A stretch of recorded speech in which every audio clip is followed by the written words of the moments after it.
I have one of the suits. Well, I don't have it on my person. Kevin Smith has it at his comic book shop in New Jersey right now. And all right, you're close. Maybe I should go swipe it. We'll see the headlines tomorrow. Break it. Eventually, I'm assuming that I'll get it back from him. It's never not going to be cool that was something I got to do.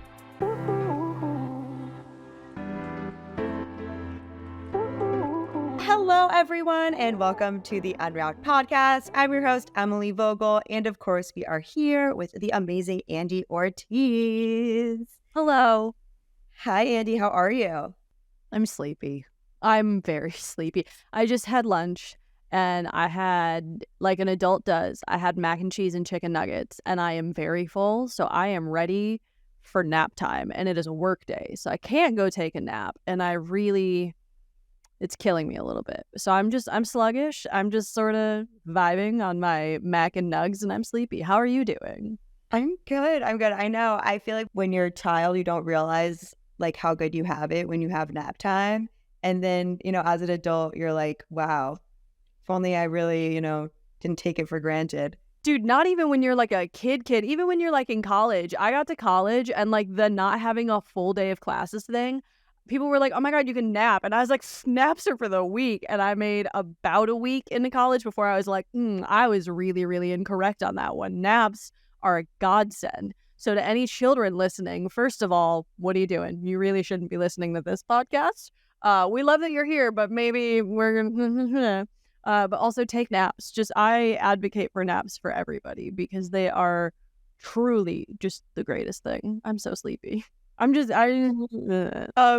speaking of just things going on with us, and this week the new Taylor Swift album just dropped. It did. Lots of excitement happening there. Have you made your way through it yet? I'm still making my way through it, but I love it. I love Taylor. I love seeing all the Easter eggs, like going back and seeing things like, I think it was her dress at the Grammys is actually also in one of the music videos, just other like promotion she's doing around it, like posting videos that give us a behind the scenes look at, her day to day and, her just cooking dinner with Travis and just at the gym. It's wild that she has just like a day to day because with the amount of albums she put out, I saw it was on TikTok or something. It was like 5 albums in 3.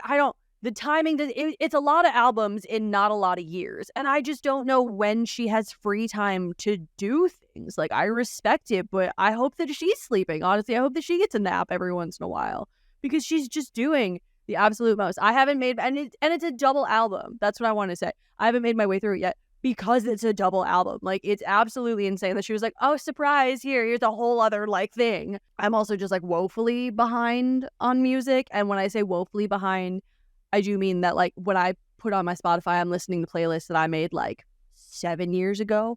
I'm listening to, right now, it's my Disney playlist because I'm on my way to Disney very soon. I'm excited in case you couldn't tell. Sometimes it's a Broadway musical kind of vibe. I've got a Broadway playlist. And then, like, sometimes I'm listening to, like, the Glee soundtrack. And I want to be clear, I'm not listening to that, like, I don't have, like, the soundtracks just, like, in their own playlist. I don't. It was my first concert. True story. Glee in concert was my first concert ever. And then, ironically, Taylor Swift was the last concert I went to. I went to the Eras Tour. So this is all just, we're bringing it all back together. But yeah, I'm really, really behind on new music. It's a little bit depressing.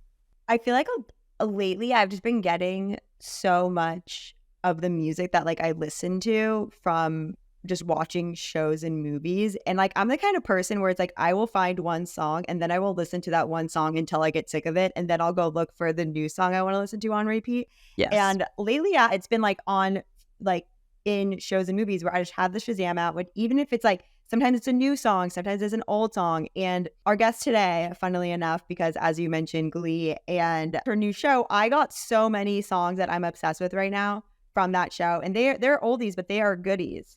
I love doing this. I have a whole playlist. I will send it to you. Remind me at some point. But I have a whole playlist that I have made. It is strictly songs that I have discovered because of TV shows or because of movies I've been watching. And sometimes they're like classic songs. And like I Like Whitney Houston, I Want to Dance with Somebody. I didn't discover that in movies, but I associate it with 13 Going on 30, which just turned 20 like this week. So it's in that playlist because all of these songs, I can like very clearly picture a scene that goes with them. So I'm going to send you this playlist because yes, I do the same thing. I love getting new music from shows and movies. And you should probably tell them what show you're talking about. You're being very cryptic. You're being very Taylor Swift right now. So cryptic with my Easter eggs, with all my hinting. This week's amazing guest is Melissa Benoist. She is the star of the new series, Girls on the Bus, and she also starred in Glee. She did. She was Marley Rose on Glee, and I 100% bring it up to her, just so we're clear.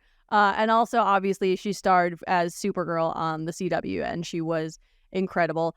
And we talked to her about that too. So I think at this point we need to stop being cryptic, stop dropping the Easter eggs. Let's just run the interview. Let's do it. Melissa, hello and welcome to UnWrapped. We start every interview the same way. We're going to do it with you. Very, very serious question. How are you today? Genuinely, how are you doing today? Genuinely, the honest answer. There's a lot. I feel like I have multitudes of things happening today. Good and bad. Don't we have that every day? Yeah. I'm feeling good and excited, and it's cool because I just saw the eclipse. I'm in New York City. It's a city I love, so like that's cool, but I have major mom guilt today because I'm away from my son, and that is like the harsh reality of being a parent. So I have some sadness there too. I feel that. We thank you for being away from him and being with us. Hopefully this will be very fun for you. Probably not as fun as your son. I'll just be honest. I know that about myself. I love Emily. I know that about her. So, but hopefully we'll make this a good experience for you. Before we get into the Girls on the Bus, Melissa, I got to do something. It's just who I am as a person. I did it to Becca Tobin when I got to interview her. I just need to tell you that your version of Holding Out for a Hero with Becca Tobin from Glee, it's in my top 2 versions of that song, and the original is not the other one. So I just want to let you know. Yes, it is in my top 2. I'll be honest, you're in second place. The top version is Shrek 2 because it's just an iconic version of that song. I'm not as person. I just learned so much about you just now, and frankly, I love it. I understand why we would be second place to that. Also, thank you so much, and that was one of my most favorite songs I ever got to do on the show, but I will say that I don't know what Becca told you. It was so hard to film. She was in like a rubber latex onesie that kept ripping and snapping her like a rubber band in like unspeakable places, and then I was like sliding on my belly onto a piano. Like, it was absurd. Which I've always wanted to ask you this. Did you ever like go a little bit too far on that piano? Did you ever kind of overshoot it? Yeah. No, I never fell off, but We need the blooper reel. I know this is not how you would start most interviews, but I love that performance. I watch it like on YouTube far more than I should. I firmly believe it manifested Supergirl for you. So I needed to tell you this in case I never speak to you again, which I hope is not the case. I just wanted to make you aware of my love of that performance. I accept that. I love that. And this was the perfect way to start the interview.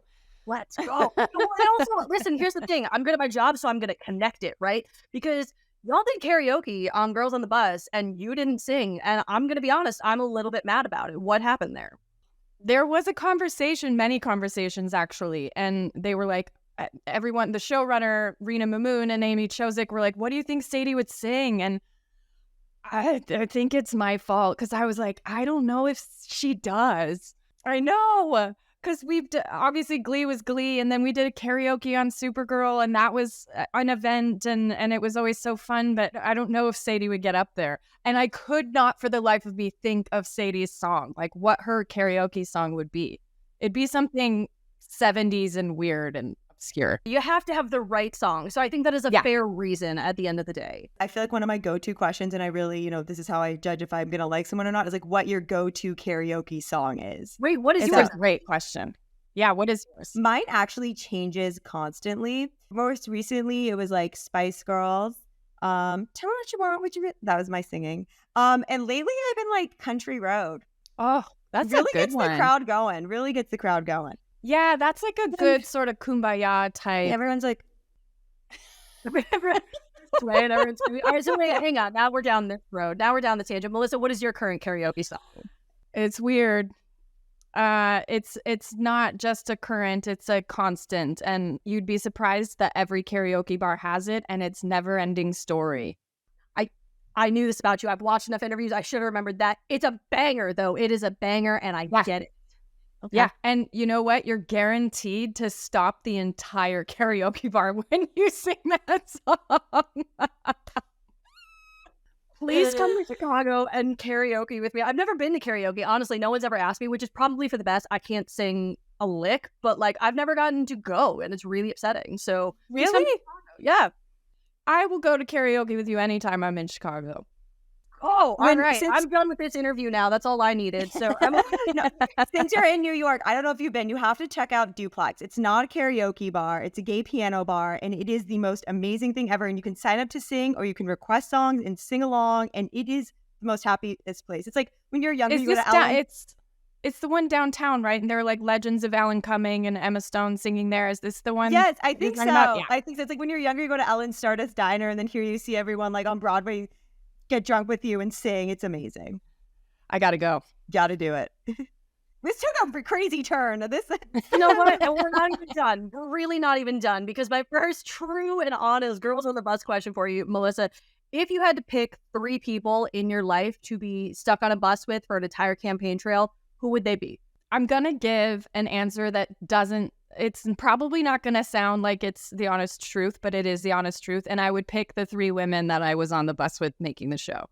So cute. And I know it's cute and it's so gross, but it's honest and true, because we fell in love making the show, and we had so much fun, and we spent hours and hours and hours and hours on a fake bus. Sometimes it was moving, but we had the best time, and I like love them dearly. Otherwise, it would be like my best friends and maybe my dog Drift. But Carla Gugino and Natasha Benham and Christina Elmore, I think, would be my picks.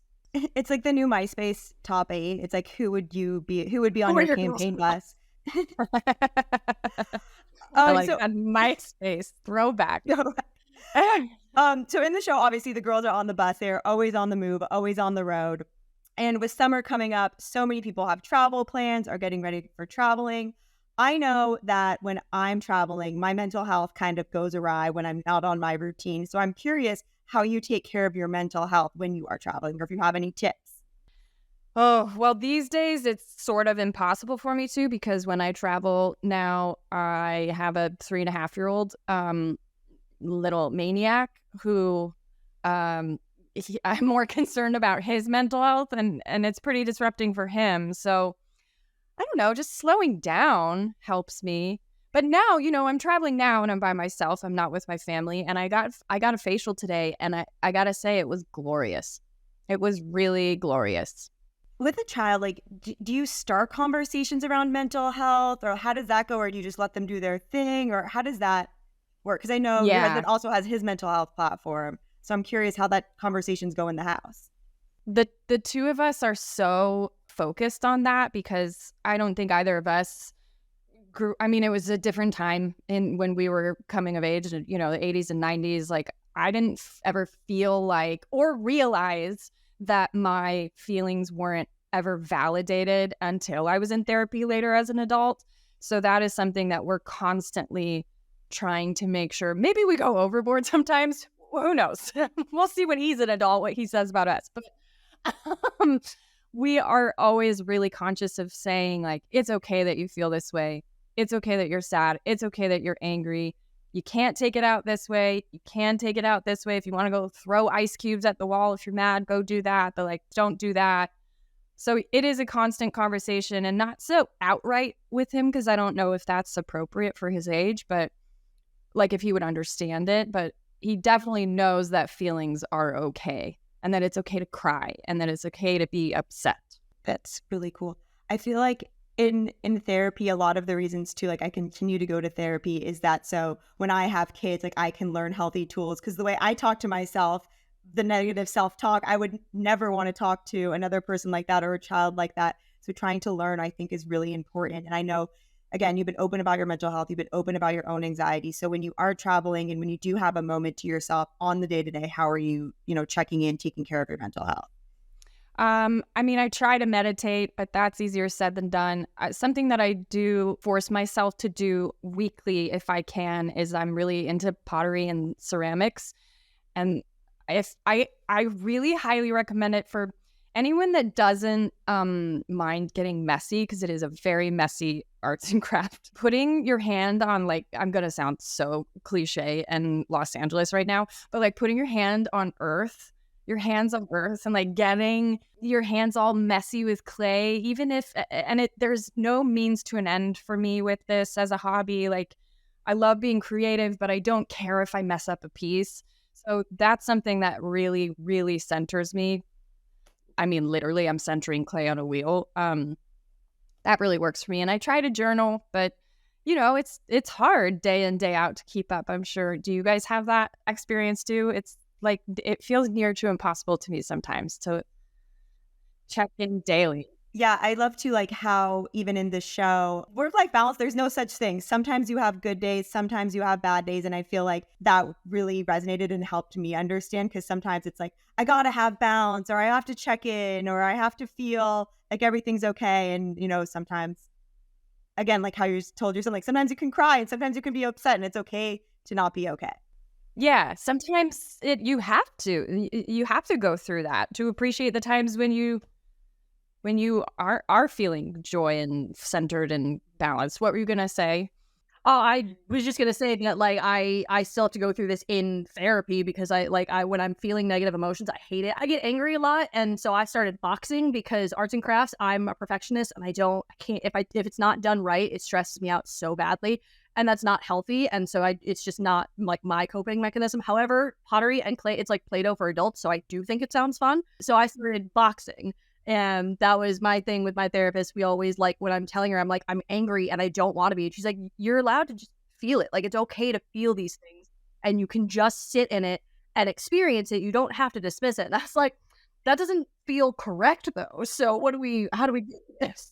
Yeah, we put so much pressure on ourselves. I think that was to our detriment, that we as women were kind of, the narrative was for a while that we could have it all. Because we just inevitably ended up thinking that we had to be able to do everything, and it's just not possible, in my experience.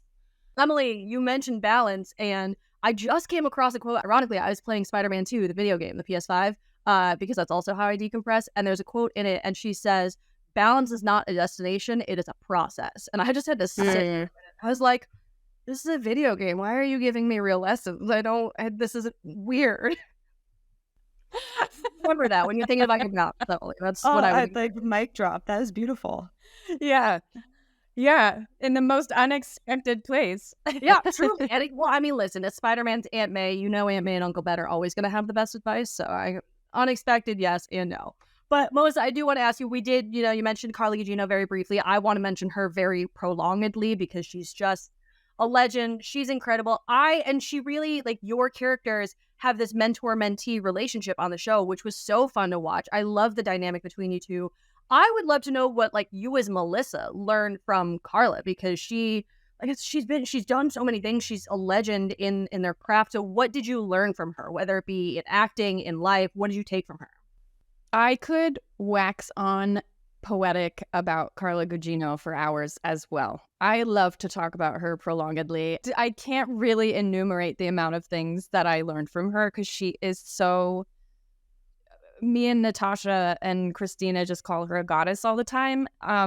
She's so generous and kind and loving, and then on the flip side of that, like, working with her, she is insatiably curious. She always has a million questions that open, like, the kinds of conversations you want to have about character, about story, about what should be happening, about how it's all going to tell the story in the best way. And she does it with such composure and grace and command, like this. Yeah.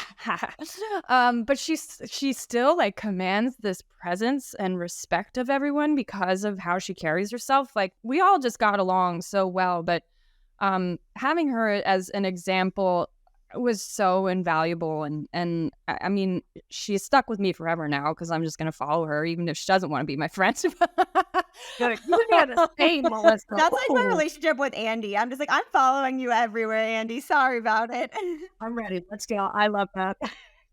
But she's so soulful and unafraid to be herself, to the point where I said to her on our last day of filming, I was like, I feel like I've known you for much longer than we have. I feel like I've known you forever. I like to think that it was just our special connection, but I think a lot of people feel that way with her because of who she is. And she just walks through life in a really lovely, special, unique way.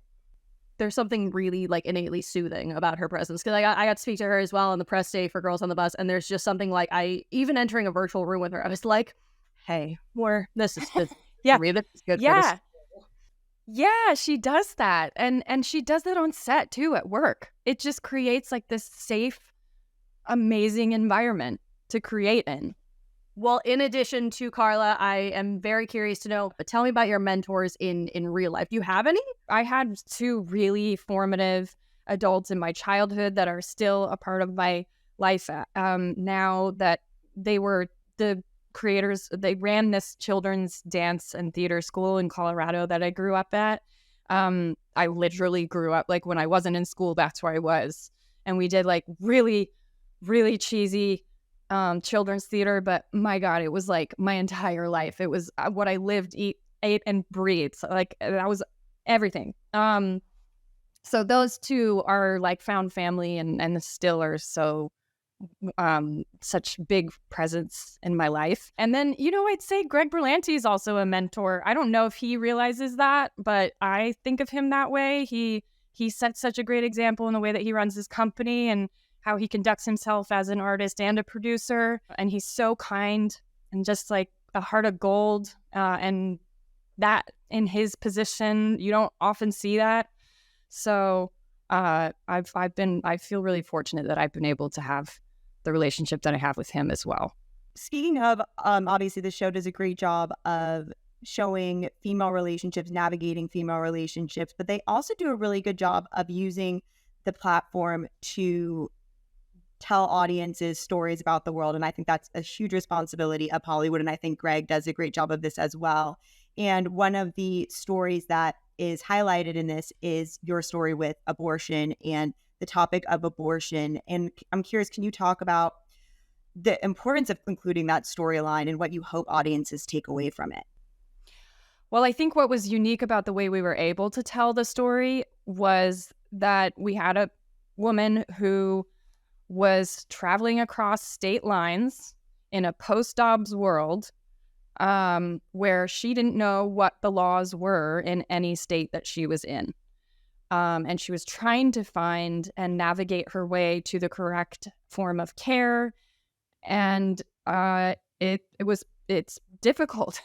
And I thought that was a really powerful way into telling the story that I've not really seen in a narrative setting before. And another reason that I was really proud of it, and that I think this particular way of telling a story is really moving, is that we have a woman who knows that it is what is right for her. And there is never a doubt in her mind. Immediately she knows, this is what I want for myself. I don't have any shame about it. It is not the fact that I'm going to do it that is giving me agony. It's the fact that I don't feel like I'm in a place that supports my decision for my own body. And the more we tell those stories, I mean, we have to, because my God, like, we're not safe in this country with our rights as women. So we have to just keep telling those stories to hopefully be a part of it changing. I don't know what else to do, because sometimes you feel it's easy to feel really helpless about it. It is. And what I liked about how that storyline was handled is, and I say this to Emily all the time, I can always tell when a piece of media that I'm watching has women at the helm, and sure was the case here. You can always tell when a woman is guiding that storyline, and it was great. And especially the fact that Kimberlyn is the one that takes her, the conservative of the most conservative of the bunch takes her. I saw some comment somewhere from like a guy about this show saying like, actually, like, these 4 women of these different backgrounds, they would never get along like that. And I was like, my dude, you gotta stop talking just for like a day maybe. But when you have these conversations, when you have that storyline, like when you're figuring out how you're going to film it, how you're going to play it out, what kind of conversations happen there behind the scenes? Because yes, obviously women support each other. Like, shocker, it's a real thing. But how did you guys craft that? I mean, a lot of the conversations would quite honestly get derailed because we would all end up just like spewing vitriol because of how angry we were, that we were even having to have the conversations at all. And mind you, a lot of the laws were changing while we were shooting the show. So we were kind of living it in real time, getting angrier and angrier, getting more passionate about it. And I agree with you. I think the fact that Kimberlyn, who is a conservative, she's on the other side of the aisle, is the one that drives Sadie. It's so poignant. And I don't think that it would be outlandish for that to happen. I don't. Because I think as a woman, when you see someone facing that situation, you can't help but be affected by it and see that someone should be allowed to make their own decision for themselves, even if you disagree with it and you would never choose it for your own life. One of the other things that I love in the show is watching the relationships develop between parents and their children. Obviously, at one point, you're visiting your mom. Grace has a complicated relationship with her daughter. And so as a mother, I know you spoke about, having a son now. What is it like acting out these dynamics now that you have a family of your own? And does it change anything, or does it change the stories you take on? Are you, taking on stories that conversations about abortion because you're like, we need to do this for this next generation? It changes everything. Absolutely. For me, it did. My entire perspective changed. All of my priorities changed. I am so much more mindful about anything that I want to put out into the world. And I'm not saying that it's like so set in stone. I still very much follow my gut. But yeah, it's got to be things that I feel really proud to put out there, that I'd want him to see, that I'd want to be a part of changing the world for the better for him. Even if it is more entertainment than it is issue driven, like it just is. It's so much more part of my inner monologue now when I am approached with work. And by the way, work in general just changed. When I will do it and for how long and where it's going to be is so different now in a way that I never thought of it. I hustled for so long, and now that I have him, I just am able to allow myself to be with him and present in the moment. I was going to say I don't envy 3-year-olds often, but that's a lie. I really do envy 3-year-olds more than I would like to admit, but I envy him in the sense of like, both of his parents quite literally are superheroes. Like so when he grows up, if he eventually watches Supergirl, he can see you both, mom and dad equal, and I love that. I do want to talk about Supergirl just very quickly because, again, who I am as a person. Let's talk about, maybe not right now. I know we're adjusting how we're taking on things, but a future return to Supergirl. Multiverses exist. There are different versions of Supergirl. Let's talk about how Helen Slater played your mother on Supergirl, and she was super. So, like, is it on the table? Is the return to Supergirl on the table for you, Melissa? Would you want to play her mother? Would you want to play her again in a just tell me everything. Tell me all the Supergirl. I will never say never when it comes to Supergirl. I think that once you put on that cape and you've worn the glyph, you're a part of a club. It feels really special. It is such an iconic role, and I'm so grateful that I was one of the Kryptonians. So no, I would never say never. And if it was the right opportunity, I would love to. I have one of the suits. Well, I don't have it on my person. Kevin Smith has it at his comic book shop in New Jersey right now. And all right, you're close. Yeah, maybe I should go swipe it. We'll see the headlines tomorrow. Break it. Eventually, I'm assuming that I'll get it back from him. It's never not going to be cool that was something I got to do. Wait, but future Halloweens, if you have your suit and if your husband can get his suit and you dress it, I'm just spitballing here. I'm just throwing it. She's manifesting. You say this, but then what if my son is like, Mom, Dad, stop? Who cares? not cool. No, he does. Andy's on speed dial. Andy's ready. If you need a sub, Andy's like, I'm here. I'm ready. Listen, I'll do what I gotta do to make this happen. I get it. Kids are embarrassed by their parents, but his mom and dad are Supergirl and Monel, and I just. All right, Emily, can you get us back on track, please? We get a little chaotic here sometimes, so I'm going to skirt us back. I know we were talking, about issues that our country faces, and it is an election year. So can you talk about the importance of voting this year? I don't think that we should ever have an election that we're not involved in ever again. And I'm saying this for myself too, because I think I had a false sense of security because when I first started voting, it was to Obama terms. And I do think that I got a little complacent, even though I like to think of myself as an informed citizen and I am political and I do deeply care about it, but we have to be so involved now and we have to know who we're voting for and we have to vote in every single election.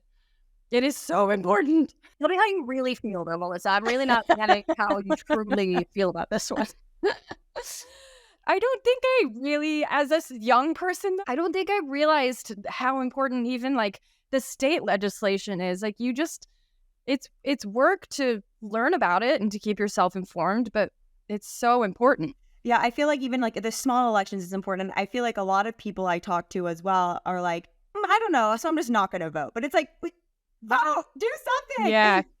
Even if it's candidates that you're not particularly excited about, you've got to throw your weight because you do carry weight even as one person.